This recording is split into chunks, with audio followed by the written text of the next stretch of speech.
Sometimes you just gotta say, what the fuck is he doing on that plane?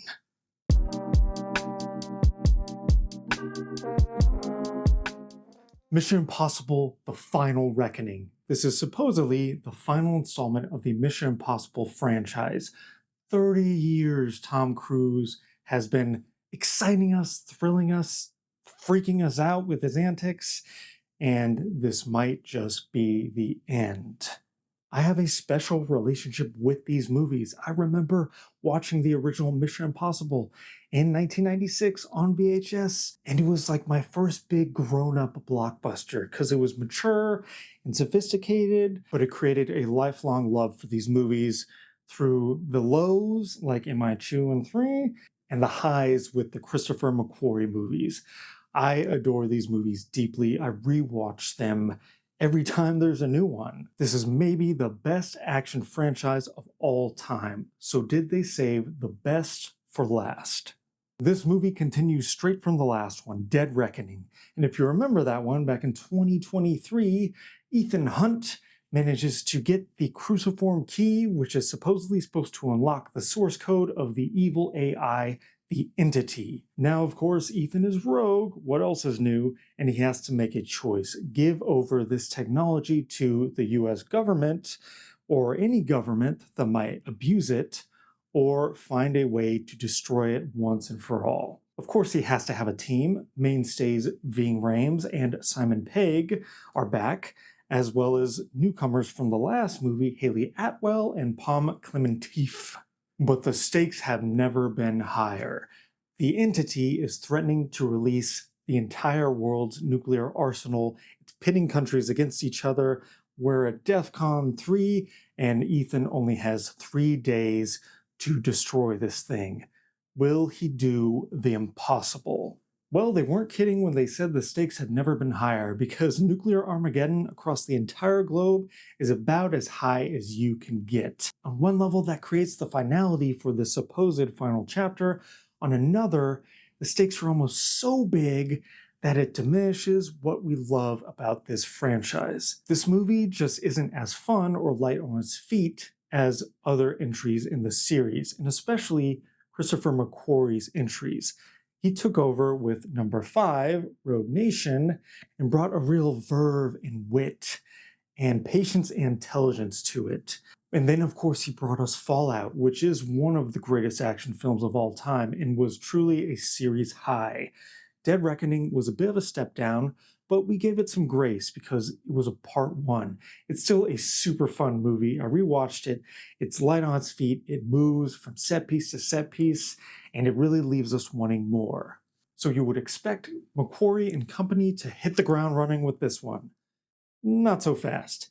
It has to do a lot of throat clearing, a lot of table setting, and a lot of reminding us what happened in the others. I mean, it's cool to go down memory lane and see how Cruise and Ethan and these movies have evolved, but when we really want to get to the good stuff, the action, the movie is constantly repeating what the stakes are, over-explaining what the plan is, and bogging us down in exposition.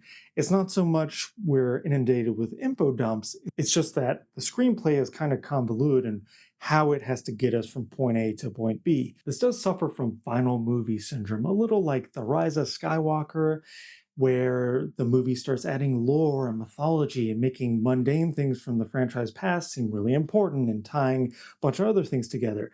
Some of it's cool, some of it's lame. One legacy character from the original comes back, and he gets a lot to do, and it's very poignant. It's definitely a lot, and I would have been totally content if this was just a 2-hour movie that was just all climax. We got all the setup from the last one.